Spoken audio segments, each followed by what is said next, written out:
Right,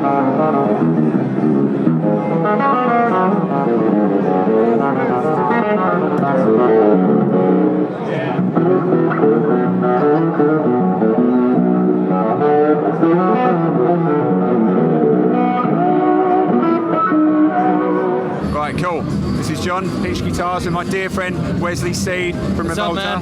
How you doing? Very good, very good. Very good tired. Boy. Good. How's the legs? Achy. Yeah, pretty much. Chop my legs off. I'd be happy. Wesley's first NAMM show, and you're feeling the pain. That's right. You've got to drink your way through it, Mr. Wes. It's been great though. So. But why don't you show us what you've got going on with your new stuff? Yeah, so this is our new Mondata Baritone V2. So it's a 28-inch scale, chamber mahogany body. You've got a P90 and a humbucker. You've got phase and coil tap on there as well. We've just switched over to ebony boards on all of our guitars, so this features that too. And it's absolutely a beast. It is a beast, yeah. Perhaps Jack can plug it in. Plug it in, Jack. Just plug that bad boy plug in it quickly, that red lead. While you're doing that and getting set up, why don't we talk about your new bass? So this is our first Rivolta bass. It's the Combinata V2 bass. So it's a 2 pickup, chambered mahogany body, 32-inch scale, ebony board again, and it's got a guitar width neck on it as well. So it's a great crossover instrument for guitar players and bass players. 17mm bridge spacing on there as well. It's absolutely awesome. Yeah. So, and what about these general changes that are happening to the line anyway? Give us so we've actually upgraded all of our deluxe line over to the ebony fretboards, and as you can see on the headstock, it now says Rivolta by Novo Guitars. Give me some focus. You got some focus. So we're now shipping all of the Rivoltas worldwide out of Nashville, Tennessee, from the Novo factory, and yeah, it's awesome. So are you going to set all the guitars up then? Yeah, so all of the Rivoltas are set up by the same people that make the Novo guitars, so you know, you're getting an excellent playing instrument every time. Straight out of the box, which is good. Right, what's going on, Jack? Can you do some twanging? Twang.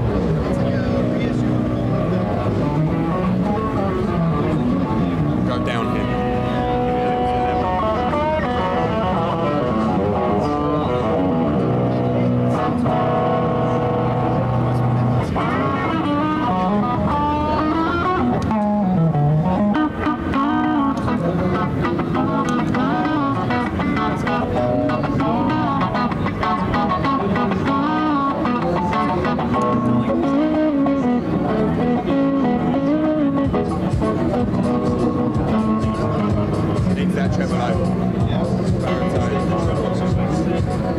Very nice. What do you think, Jack? Very, very good. Excellent. Very comfortable to play. Care to elaborate? Well, for a baritone, I think actually the neck spacing is really good, which is often a bit of a problem. But there's a really nice. It's easy to. Doesn't feel like there's a massive disparity between the top strings and the bottom strings. And it really feels like you're just playing a heavily strung regular 6-string. And it sounds like it as well, because I think Wes was saying it's not quite as extended as. Is that right? Yeah, it's a 28-inch scale. So, and we're going with 14 to 68 gauge strings on there too. So, in B2B tuning. Is that the Joey ones? Not quite as heavy as Joey's strings, but that's cool. Awesome. Wicked. So just give us a bit of a rundown how what's going on with the rest of the range as well. Okay, so this is the Combinata V2. This is our 2P90. This is the original guitar that Dennis was making for the Rivoltas. We've got it with a Les trem, the Duesenberg trem on there as well. We've upgraded these to ebony fretboards this year. And then sorry, Wes. We've also got the Mondata V3 and the V3 with the trem as well. So it's Bixby trem on there, ebony fretboard. We've also put gold plexi on all of our models in the deluxe range too. Yeah. So. And they're just really great playing guitars. So I really want to get the point across. It's not, even though they have this like vintage kind of look and they're going for the real retro vibe, they really do play like a modern guitar. It's not hard work to play any of these guitars. guitars. They play really, really well, really well. So Awesome. That's what we're going for. yeah, no, it's cool, and a few nice little bits and pieces from Novo, but that's a story for another day, maybe. So that's all cool. So yeah, thanks for watching the video, guys, and Awesome. Thank you. we'll see you soon. Cheers. All right, hey guys, it's Jack from Peach Guitars here at NAMM 2020 in the cleanest booth of all. We've come to JHS Pedals to check out some of the new stuff. The man himself's right here. It's suddenly got manic because there's a certain someone called Mr. Paul Gilbert's just shown up too. We're going to try and grab a word with him if we can. But until that point, we've got the wonderful Steve here. He's going to walk us through. Basically, JHS is really streamlined as always. You've got 3 main pedals here on the stand, and you're just going to talk us through what they are, give us a little bit of the background maybe, and talk about whatever other little secrets you've got. So let's start with what you got in your hand, the cheese ball. Sounds great. So we got the cheese ball here. This is a Love Tone Big Cheese replica, authentic, faithful replica. Does really great overdrive, distortion, and some really cool fuzz tones. If you guys are familiar with Love Tone, really cool UK brand from way back in the day, back in the 90s, I believe, is when they were really popular and pretty famous. Made famous by Radiohead, some others as well. But this is a faithful replica of that Big Cheese pedal. Really, really cool. So, I mean, that's one of the best things about this brand, I think, is that they're not afraid to honor pedal designs that have gone before and reference them, because that's what, you know, it's very easy to get wrapped up in your own world and think that your designs are the greatest, and really, you know, a lot of stuff is being borrowed. So if you can acknowledge that and then put your own spin on it, you're going to have a winner, aren't you? So this is going to be a good one to exemplify that. It's really true. Yeah, I think these are really difficult to find, and when you do find them, they're usually around 600 US, you know, in the resale market. I think they've been out of production for I want to say maybe almost 20 years now. So Josh from JHS loves the original Big Cheese pedal. He's got several in his own collection, and we finally came around and said, hey, let's make one of these available for the masses. So that's what this is all about here. So. Very nice. Okay, so we've also seen a revision to the color box, which is something exciting. This is very exciting. Color box has been around, I believe, since 2014. It was out for about 5 or 6 years. Did really great. Sold thousands of them globally. Yeah. And it is, if you're not familiar, it is a Neve 1073 in a box, in a guitar pedal format. It is a faithful recreation of the Neve 1073 channel strip. And so you're going to be able to do everything from just warm preamp tones all the way up to those smashed, really gritty fuzz tones. So you think about the Beatles' White Album, Radiohead direct in tones, Wilco direct in tones, where they're just plugging a guitar straight into a console, smashing that channel strip with gain, and that's when you get those really cool, we call them direct in tones. So what's with the version 2? What's come in now? Good question. So the updates are mainly 2 things. There's a few updates, but the main ones I'll highlight here is we've added shift knobs for the EQ, so you can really get a little bit more precise control over your EQ. And the other is that you can pass 48 volt with the XLR in and the XLR out. So the version 1 would not pass 48 volts. So passing 48 volts through the pedal obviously enables you to use other things like microphones, phantom power, things like that. So that is a really huge step up. And the other third thing that I'll mention is that it's super silent switching.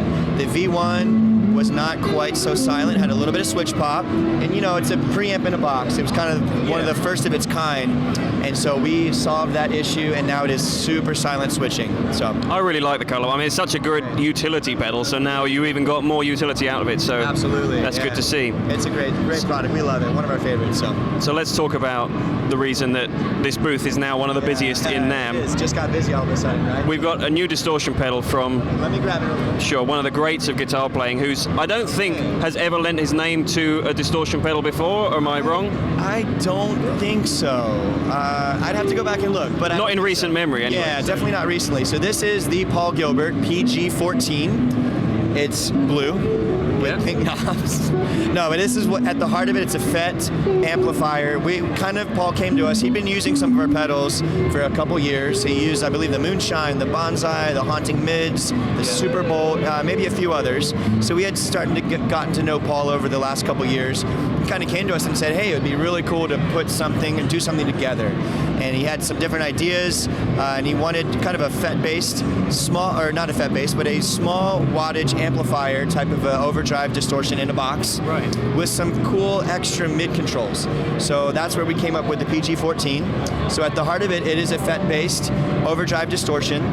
and it's going to give you those really cool small wattage amplifier type tones. So you're smashing a small wattage amplifier. He obviously runs it into his amplifiers, and then we added in some mid controls. So you got some really tight mid sweeps, and then you can cut and add in mids using the mid sweep control as well. Very much like our haunting mids, if you're familiar with that pedal. So, but yeah, that's what it's all about. It retails for $199 US, and it's available now everywhere. You guys probably have some in your store, I'm guessing. Right now. I'm sure we do. Absolutely. I'm sure they're definitely on the way at least. But it's really telling that, you know, a guy like Paul has come to you. Yeah. It's obvious that your quality is what it is because his sound has changed so much over the years. He's gone for that much cleaner, much more natural sound now. Yeah. And your pedals are doing it justice. So it's great to see. I'm looking forward to hearing that. And it's got a shoe on it. Yeah. Who doesn't love it? Where's the other shoe? The other shoe. It's on, inside? It's on his feet. Okay, nice. So, you know, nice and clean and simple, as always, from the guys here at JHS. We're really looking forward to getting these in the shop. Guys, if you want to find them, you can, of course, do so at peachguitars.com. There'll be lots of demo videos on the way, as well as the stuff that the guys here at JHS have already filmed on the net. So check that out if you're interested. Until that point, stay tuned, and we'll see you next time. Thanks for watching. Thanks, guys. Hey, guys, it's Jack here from Peach Guitars. We're at NAMM 2020. We've stepped over to the wild side of the hall. We've come to the Boss Megaplex, and we've managed to grab a little bit of space here. There's people everywhere, so we're going to be constantly battling through. We're here with Matt from Boss. Hey. He's going to show us 3 or 4 of the big hitters from Boss. Obviously, there's so much stuff that Boss pump out every year. It's always impressive. It's always revolutionary. But we're just going to pick out a few of them, and I think we're going to start with what is probably the most heralded, the most kind of talked about, and the most unusual. So this is the Waza-Air. Absolutely, yeah. So I'm kind of precariously holding them with one hand because I've got the microphone in the other. So this is like the ultimate practice tool, as it were. So everyone needs to practice, whether you're like a beginner or a pro or anything like that. But you can I guess you'll probably, you've plugged headphones into the back of an amp or an interface, and everything sounds pretty flat, right? It can do, indeed. It's just against your ears, and kind of like 2 speaker cabs against your ears. It's not bad sound, it's just not an inspiring sound to sit and play. Yeah. So what we've done here is we've built a full, I'll hand them to you if you want to have a little bit of a look. Sure. Built basically a full amplifier into a pair of headphones. So think like something like our Katana Air built into a pair of headphones with custom drivers that are designed to really handle a good guitar sound. Yeah. So you've got 55 effects, 5 amp models, and then a really comfortable pair of headphones that's then all wireless. Wow. So we've got our wireless technology built in here. So you've got the transmitter here, receiver into the headphones. So you go wireless from your guitar into here, then you've got 5 different amps, which is great sound. But then the thing that we've built in here is what we call gyro ambience. And that's the thing that everyone's raving about. Yeah. This is where we take the amp away from your ears and basically move it into a virtual room. So it feels like the sound's coming at you rather than against your ears, right? Yeah. So is this kind of collaborative, obviously, with I guess the Roland department, where you've got such a great heritage in kind of the pro audio side of things. It makes sense that Boss is going to be the company that tackles this kind of technology for guitar players. I mean, Boss and Roland, we have been a company for 40 plus years, and Boss are always kind of innovating, and moving forward. Yeah. And our engineering department for the amp team have been working on this for quite some time, and we really wanted something that just was a totally different experience to anything that anyone else could have had before. Yeah. And because it moves that amp into that virtual space, you can then physically control it across that 360-degree field around your head.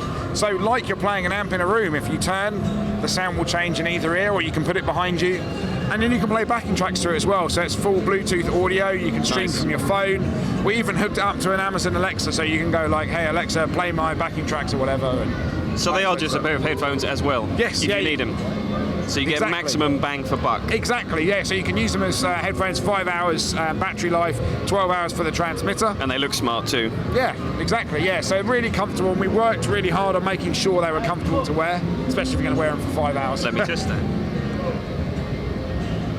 They're comfortable to wear, and I can't hear anything. I could say whatever I like about them. Please don't. Yeah, very good. I think it's a great step forward in the guitar amp game, because nothing like this has been done. I guess people are going to have a real hard time catching up with this too. Yeah, and I think the thing is for us is we can make a bunch of track amps like Katana, for example, but amps are always based at one particular customer base. Like everyone who plays guitar can use a pair of these. Yeah. And they work for bass, they work for acoustic. You can plug them into keyboards as well if you want to do something like that. And they're kind of just a good all-round practice tool. They fold down nice and flat, they're nice and light, so you can carry them around with you. Yeah. Very, very nice. I'm excited to hear what these actually sound like. Yeah, we'll come down and give you the full demo and the full experience. Excellent. Thanks, man. So we're going to delve back into the maze. I'm going to go and check out some of the cool new other products from Boss for 2020. All right then, guys, so we're going to check out something at the opposite end of the spectrum to what we just looked at with the Waza-Air. We're now looking at acoustic products. Yes, yeah. So Boss is really across the board. Right, exactly. And I think you only have to look at Katana to see the kind of technology that we can move forward with. ACS has been out since 2017, but what we wanted to do is make a more streamlined performance amplifier. So this is our Acoustic Singer Live LT. Okay. So the other ones have loopers and harmonies, and what we wanted to do is have something a little bit more grab and go for acoustic performers. Right. So you've got obviously a mic channel, guitar channel, and then an auxiliary input in the back, so really good for overall performance. But the key with this against a lot of other acoustic amps is what we call bi-amp. So you know, obviously you've got a sign of a woofer and a tweeter in here. Right. They're actually driven by separate power amps. So most acoustic amps will have one power amp that drives the whole thing. Yeah. This drives a separate one for each one, so you get much more clarity over the whole range. You know, if you come into your store and someone spends a decent chunk of money on an acoustic, you want it to sound good, right? So that's the thing. You want the natural sound of your acoustic. And I guess that means you get a lot of a reduction in distortion and compression and stuff like that. And it's also got our acoustic resonance technology built into it. So that's a kind of preset set of EQs that's designed to really enhance the best sound for like a piezo pickup. Nice. Then your mic channel and guitar channel both have volume and full EQ that's editable. And then they have their own separate effects. So delay and echo and reverb for mic, and then delay and chorus and reverb for guitar. So you can have a totally dry guitar, but a really kind of detailed, you know, reverb on the vocal channel. Nice. DI on the back. Obviously everyone needs a DI if the sound guy wants a feed. But then we also put a USB, so you can use this for recording as well. Okay. Which is something that's really handy if you're an acoustic player. You want to be able to record, you can't always have the facility to actually mic stuff up and do all of that. So yeah, it's just an all-in-one sort of grab-and-go solution for acoustic performers that's just super simple. Nice. And number-wise, what we're looking at here is 60 watts, does that say? 60 watts. So it'll kick out a fair bit, won't it? Yeah, yeah. And like I said, that bi-amp design really helps like push the clarity. So you got 50 watts on one speaker, 10 on the other. Right. So you get nice detailed low ends and a really kind of clear top end as well. Very nice. Being ably demonstrated behind us here, I think. Exactly, yeah. So, you know, there you go. There's your proof. It's working well in the NAMM environment where you can't hear anything. I can hear that quite well. Yeah, exactly. Nice one. Okay, cool. Let's see what else is in the duplex. All right, guys, let's check out now what is probably it's become more or less the bread and butter of Boss products. So certainly for us, we're looking at the Katana. These have been immensely popular, so any incremental upgrade is going to be a big, important thing for a lot of people. So Matt, maybe you can just tell us what we're looking at and what's new with it. Yeah, exactly. So you guys obviously, like I said, Katana Mark II came out last year and it had a bunch of upgrades to it. So we upped the amp models from 5 to 10. We added in dual concentric controls, so your effects control went from 3 to 5. And then we had the power amp input on the back, which allowed you to run multi-effects directly into that Class AB power amp. Yeah. But we upgraded all of them but the Artist. And the reason we waited for the Artist is we just added a couple of extra features into the Artist Mark II. So we've added a global EQ. That's really handy if you're doing a bunch of different like gigging situations. There's a bunch of different EQ options you can go for. And can they be sort of preset then? Yep, so you can set up to 3. You can use that via the editor and then have them save straight on the front, or you can turn it off completely. We've added a second solo boost, so you can have a solo boost with the GFC, so you know everyone wants more volume, so it's nice to be able to have a clean volume boost on there as well. It's still got a Waza-Craft speaker in. That's our custom design, sort of from the ground up speaker to give that kind of real, authentic sort of British speaker tone. Yeah. And you know, 100-watt Class AB analog power amp as usual. But the real extra feature of this is dual link. So the Katanas that came out in October had the stereo expand, so you could run one into the other. Yeah. This actually allows you to run 2 Katana Artists and control them off 1 foot controller, but then run them independently. So you can have 1 clean, 1 dirty, 1 with delay, 1 with chorus. So you can actually start getting some like wet dry setups and stuff like that as well. So it's a proper ecosystem. Yeah, exactly. And then obviously with the Mark II, we upgraded the functionality on the foot controller to act like a pedal board as well. So you can change presets, but then still go in a level below that, and then turn the different effects on and off. synthesizer. Oh, very The nice. Artist is really like the performance class. It's like the flagship of the range. So if you're really looking to grab something that you want to take to that next level for performance, Yeah. that's where the Artist really It's sits. definitely a legitimate gigging amplifier. And for Yeah. recording as well, you know, you've still got the Katana feature set, I Yeah. guess, with the USB to record Exactly, direct. yeah. All that stuff. And the thing is, you know, the price range, you know, sort of £579, you know, I just think they see as such a nice price point that doesn't really break the bank, but you get so many tones straight out of it. And is it just the 1x12 format, or are you looking at other combo sizes too? Or? Yeah, so it's just the 1x12, but the advantage on this one is you've got the speaker outs as well, so you can run into a 412, 212 and stuff like that. So if you want to expand into bigger cabs, you can. Excellent. It's a big boy amp. Exactly, yeah. Very nice. Yeah, Okay, no. let's check out what else is around. Awesome. Right, guys, we're going to wrap up Boss for 2020 with what is probably the coolest room we've seen at NAMM so far.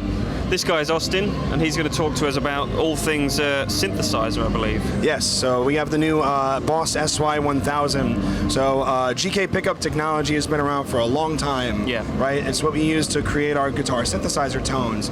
But what's different about SY1000 as opposed to the past is the past was using something called PCM synthesis, or where it's all sample-based. Right. The note you play re-triggers a pre-recorded sound of that specific instrument. Okay. The thing with that is that it doesn't leave room for guitarism stuff like bends and vibratos and harmonics and stuff like that. The processor literally doesn't know what to do because those types of guitarism things don't exist on the realistic instruments like pianos and celestas. Can't play a harmonic on a saxophone. So this is using a synthesis called subtractive synthesis, which is using the raw waveform because the GK pickup is actually an analog pickup that sends pins out for each individual string, and it's processing just the raw waveform and then mangling it to bits and then spits out an oscillator sound. But So what does that mean then for guitar players? So what can you expect to feel different, for example? Much more dynamics, way more dynamics, better tracking for one, especially when you're like playing bigger chords or, you know, doing the sloppy blues kind of thing. It really translates very, very well for that kind of aspect. Nice, and it still works with the same GK pickups and all that stuff that of the past, yeah? Yep, works with a GK3 pickup or a bass pickup because you can use this with bass as well. Right, okay. I can do pitch to MIDI conversion over USB or 5-pin MIDI. So if you do want those PCM sounds, you can just hook it up to, you know, your computer or a hardware brain, and you can control it via MIDI or USB. Cool. The other cool thing with the hexaphonic pickup is that it gives you alternate tunings. So I can actually sonically, not sonically possible, drop tune my guitar and move it all around without having the flubby strings and compensate for playing. Yeah. Other than that, you got great dynamic synths, an oscillator synth, you got a GR300, you also have guitar modeling like Les Pauls and Strats and all that other good stuff. Bio guitar, poly effects, you can separate the different sounds with the hexaphonic pickup. Also, you have multiple outputs, so I can send, you know, synths to the front of the house, and I can keep my guitars maybe integrated into my own guitar rig that I already have. I also have a room for expression pedals and foot switches and stuff like that for more hands-on control. I've got an effects loop. I have a crazy 16-step sequencer that you can edit the curvature and all that other fun stuff. It's wild. How do you remember all this tech talk with these glasses distracting you? Man, I just rely on hope. There's no cue cards or anything, and you just reeled all that off like it was nothing. Very impressive stuff. Maybe we can just hear a couple of sound clips then. Yeah, sure, no problem. I'm going to very crudely hold up this microphone to this speaker, and you guys are going to hear this for the first time as I have. So, show us what we got. All right. Hang on, I think somebody was on this a little bit before. Reset time.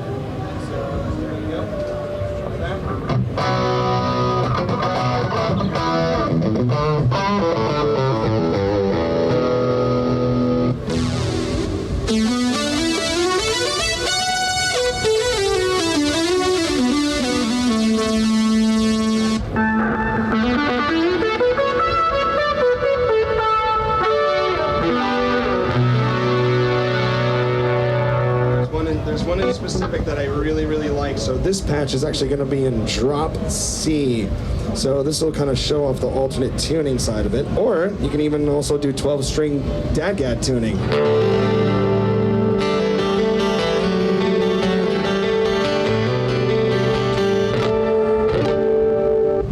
And there's that harmonic stuff you were talking about there too. Right? It really translates well. And Yeah. yes, it gents.